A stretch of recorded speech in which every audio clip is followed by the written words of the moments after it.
උඹ කොහෙ ගියත් ඕකමනේ බං පදින්නේ. ඒකනේ බං. ගෙදර R50 එකේ හොනට් එකේ තියාගෙන අයි බං ඕකම පදින්නේ. උඹ මාරඩා ඇල්ලන්නේ බං. R50 හොනට් එකක් කියන්නේ කොල්ලෙක්ගේ කීනේ යන්නේ බං. ටීවී වගේ බයික් ගෙදර තියාගෙන. නැත්නම් උඹ මේකම පදින්නේ. ඔක්කොම බයික් නේ ආදි. මං ඒක පැත්තත් මේක පැත්තත් මොකද බං වෙන්නේ ඉතින්? කොච්චර බයික් පැද්දා මම මේකට තමයි බං ආස. උඹ මේකට ආස වුණාට පස්සේ මෙයා කරු ගණන් ගන්න නැහැ නේ. ඒකනේ බං. LS කියන්නේ වැඩි කවුරුත් ගණන් ගන්න බයික් එකකුත් නෙමෙයි බං. අනිත් එක මේ බයික් වලට ගොඩක් කට්ටිය බයිනවා බං. මට කාගේවත් කැමැත්තක මැත්ත වැඩක් නෑ බං ආදි. මම පදින්නේ මම ආස වාහනේ. අනිත් එක මේක මම ගත්ත පළවෙනි වාහනේ බං ආදි.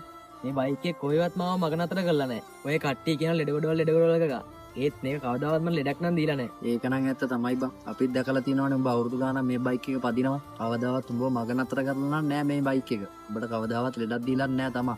උඹ කියන කතාව ඇත්ත තමයි බං. ඔව් නේද බං. අපි මොනවා කිව්වත් මේ බයික් එක පදින ගානේ බයික් වටිනාකම දන්නේ. ඒකනේ බං. මේ බයික් එක කොච්චර පණ වුණත් මේ බයික් එක මට පණ වගේ බං.